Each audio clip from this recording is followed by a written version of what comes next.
आमना चांद रात की बहुत खूबसूरत यादें होती हैं, खास तौर पे बचपन की। अभी जब हम बड़े हो चुके तब भी जब चांद रात आती है तो एकदम से फ्लैशबैक्स आते हैं बचपन वाले। जैसे मेरे लिए बेहतरीन मेमोरी ये होती है कि हम अपनी छत पे खड़े होकर चांद देखा करते थे मेरे वालिद के साथ, या मामा वगैरह सब हुआ करते थे। और जब चांद नजर आ गया तो सबसे बड़ी खुशी ये हुआ करती थी कि घर में दादो वगैरह या कोई कजन्स जो इत्काफ खातीन बैठा करती थी, मर्द तो ऑब्वियसली मस्जिद में, तो हम सबसे पहले जाके भाग के उनको उठा के बाहर लाया करते थे और सबसे पहले उनके साथ सेलिब्रेट किया करते थे। तो मेरी बेस्ट मेमोरी ये, आपकी क्या है?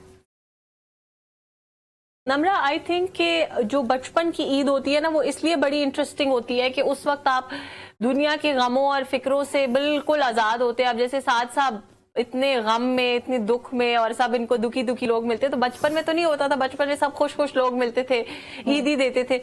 तो एक तो वो पार्ट है। बट आई थिंक मेरे ईद में या रमजान में एक बहुत बड़ा चेंज जो आया है सियासत में आने के बाद।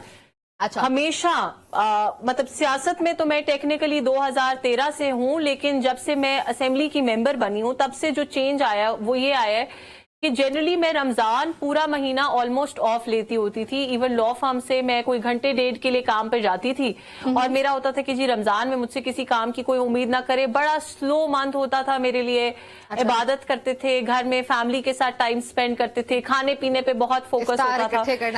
अब इट इज द ऑपोजिट।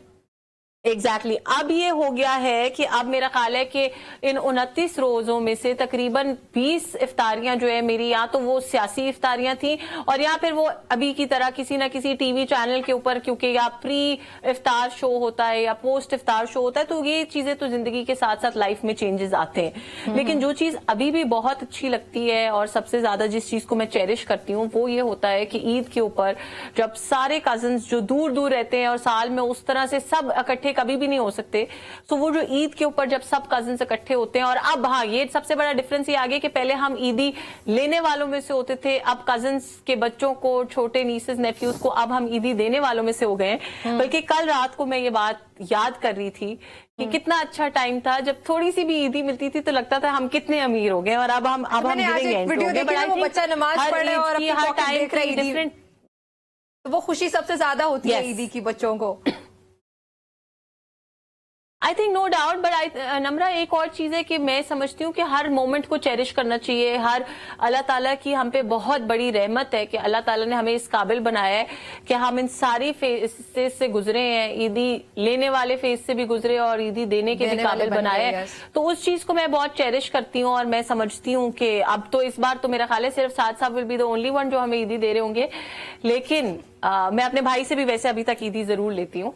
उसके अलावा मैं समझती हूँ कि अल्लाह की बड़ी रहमत है, और हमें कोशिश करनी चाहिए, बल्कि तमाम सुनने वालों को भी मैं ये कहूंगी, हमें कोशिश करनी चाहिए कि जो हमारे फैमिली मेंबर्स हैं, जो कुछ थोड़े से हमसे अगर अपनी ईद की खुशियों में पीछे हैं, हमारे जो स्टाफ मेंबर्स हैं, टीम मेंबर्स हैं, घर में, ऑफिस में, हमें जरूर कोशिश करनी चाहिए कि हम अपनी ईद की खुशियों में उनको जरूर शरीक करें, और जिस हद तक उनके साथ मिल के अपनी ईद मना सकते हैं वो जरूर मनाएं। देखिए, वो तो ईद का एसेंस ही यही है ना कि आपने इकट्ठे हो जाना है। अगर आपकी किसी से कोई नाराजगी भी है, आपने उसको खत्म करना है, एक साथ आके बैठना है, गम को भुला के खुशियां, अपने लिए खुद भी खुश होना है, दूसरों के साथ भी खुशियों को बांटना है।